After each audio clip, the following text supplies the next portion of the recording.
everyone, this is Amy. Thanks so much for stopping by. Today I'm going to paint a flower on this glass wine bottle, and it's just a real easy design. I'm going to be using a number 6 flat brush, a number 10 flat brush, and a number 8. These are all plaid one-stroke brushes. I'm going to be using my dotting stylus and then 2 Deerfoot Stipplers, a number 4 and a number 8. Paint I'm using on this project is Licorice, Yellow Ochre, Cardinal Red, Moon Yellow,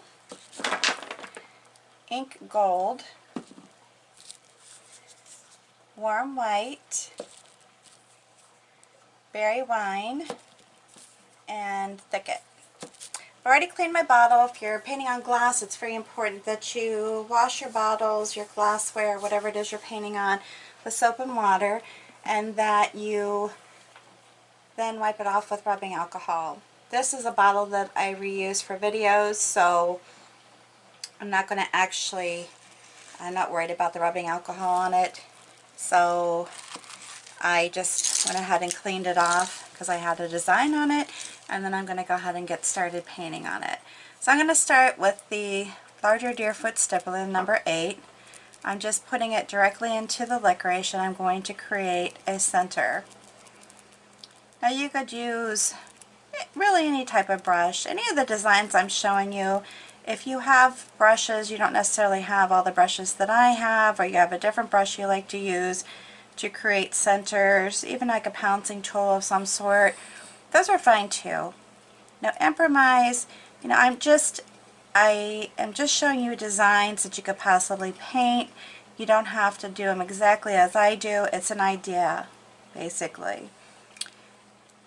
Whoops, I got that into some gold apparently. Alright, so I'm trying to make the center round as I can. It's kind of a glare on the glass, it's a little hard for me to see. Alright, so the next step I'm going to do is take my number 8, and I'm going to go around this design and just create petals. Now I'm starting with the berry wine as the base, and I just did a basic petal shape. I will just continue to do that around the glass and keep turning my bottle as I do it. Again, you're just drawing out the basic shapes. You could even do this with a round brush if you wanted. I have such a preference for the flat brushes. I have no idea why, but I've always tended to use those on my painting designs, so that's what I gravitate towards. If you have another favorite brush, it's not the only brush you can use to make this design. You could even use a filbert brush, I'm sure. It's whatever you have in store. And as far as the colors go even, please don't feel like you have to do the colors I'm using. Use what you have, especially if you're just painting for fun and just trying to learn. Use the colors you have. Don't go out and buy a bunch of paint that maybe you won't use. If you're practicing, just stick with what you have. Alright, so then I'm going to dip into the warm white. I feel like I got some red on there. I think I did. Anyways, it's okay. Alright, so then I'm just going to go over the shapes, just add in some of this. And you have to be careful because right there I kind of overworked it a little bit and it started to separate, pull up. So you don't want that to happen either. Keep in mind though, when you're painting on glass, if you put your paint on thickly, but not so thick that it'll bubble if you bake it, you don't want to do that either. It actually will be more durable and last longer. Now when you're painting on something that's not going to be used fingered like a wine glass would be, that's probably not as important because obviously it's not going to be probably used as much. This is going to be set someplace as a piece of decor, home decor, so you don't have to worry about it too much.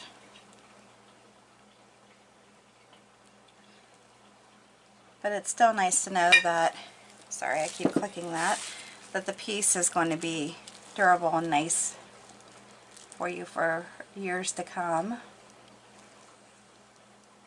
And I'm not really putting this white on in any particular order. I'm just going over the top of the burgundy, or the berry wine. I guess I always reference it as burgundy, but it's berry wine. And then I'm going to actually go back over it with some of the berry wine.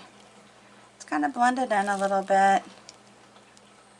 I don't want it to be where it kind of looks, you know, completely white.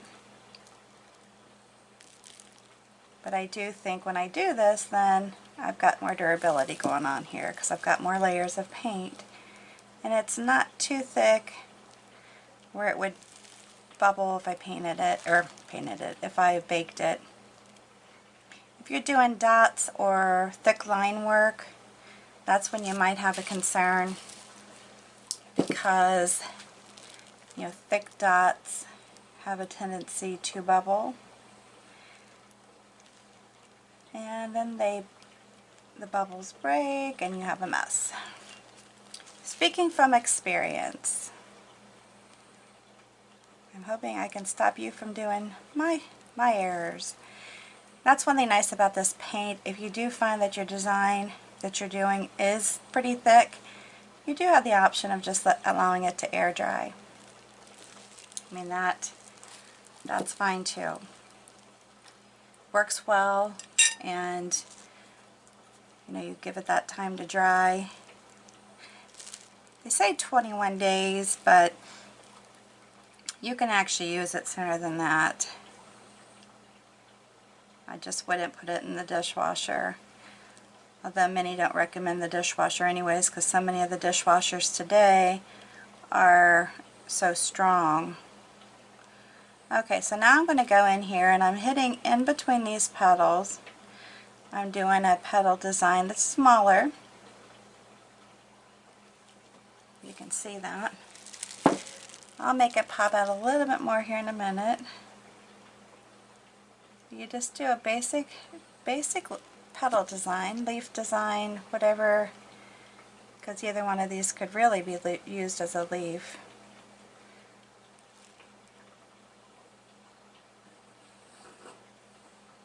And it's fun. You know, just a fun little flower, quick and easy. And keep in mind, my channel, the purpose of my channel is to show you projects that are easy to do. Gather your friends, do Zoom calls, whatever. If you don't want to be together yet, still because of the virus, that's fine. Or once you're able to gather your friends, you know, have a painting night. Glasses or whatever. It's so easy to do. Okay, so I'm basically doing the same concept, just going back over it with the white paint. And you could do, you know, a different combo. You don't have to do the white and the red. I just wanted to minimize the amount of paint I'm using.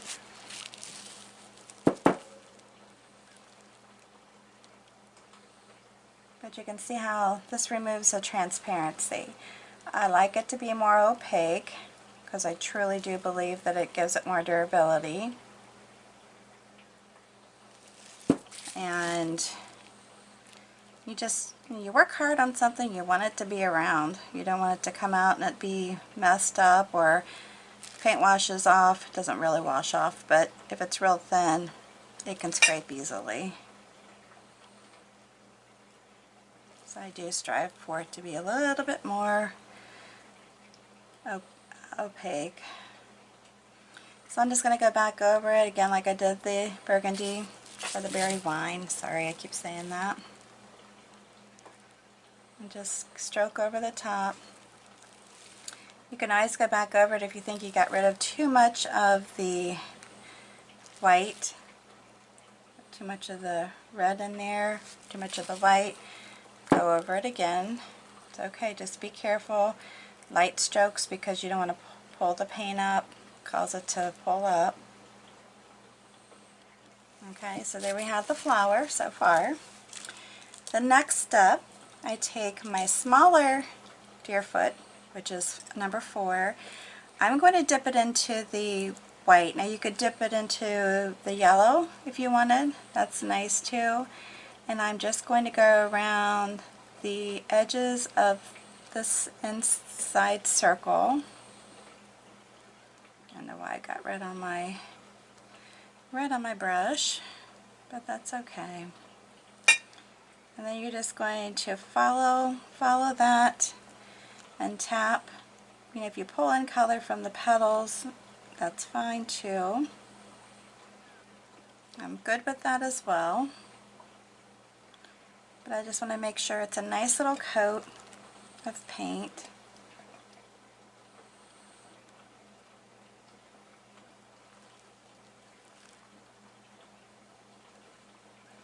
And then you just keep tapping around it until you get it to the consistency that you want it. And I keep pulling in because I got some red in that color. But it's okay. It's alright. Now, if you feel like, I want to go ahead and I want to kind of blend this in a little bit, I could put some black back in here and just blend it.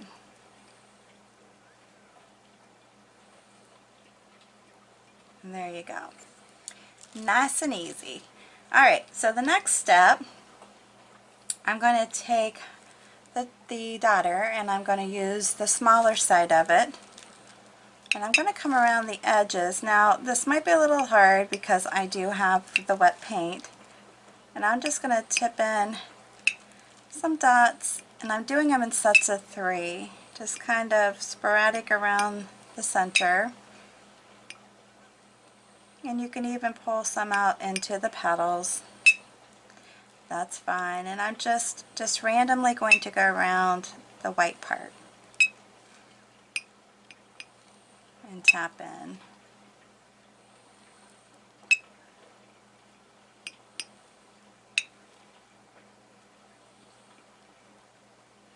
So I just tap, very easy. And you could do a lot of fun things with dots. I like dots.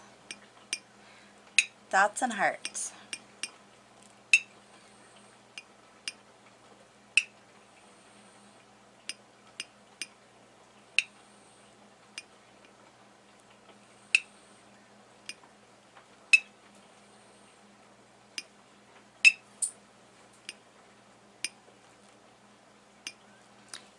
Alright, so I'm going to just do that, just leave it. If you want to fill it in with more dots, you know, feel free to do so.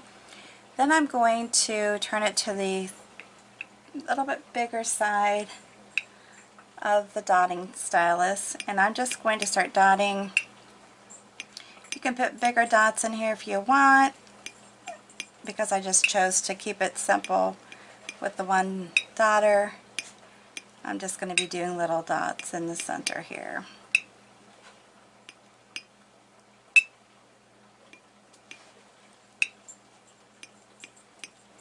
And you can spread them out. You can do a cluster, more of a cluster towards the center, and then spread them out.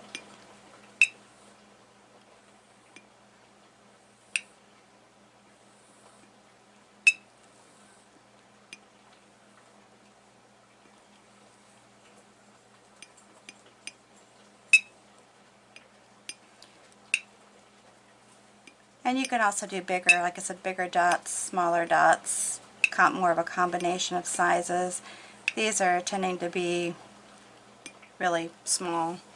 But what I'm also going to do is come back in here with the School Bus Yellow, or Moon Yellow. It's actually very similar to School Bus Yellow. And then just throw in some of these brighter dots to make it stand out a little bit more.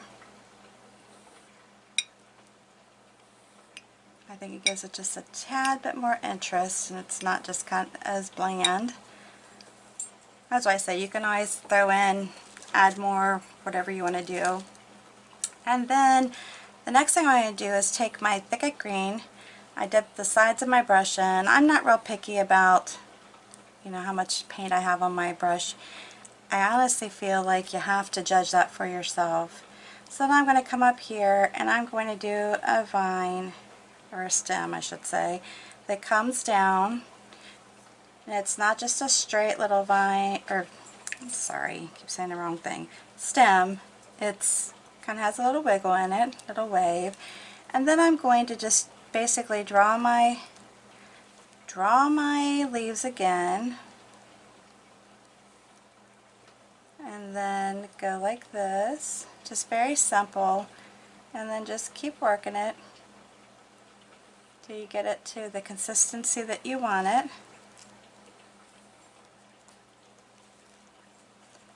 And then you just go, I'm just lightly touching it because I don't want to overwork it too much. I don't want to overwork it at all, really.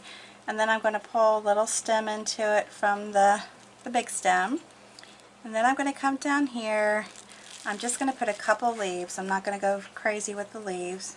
Imagine that, but I'm not. So then I'm just kind of drawing the shape that I want it to be. Which was fine. You can draw your shapes too, or you can do an actual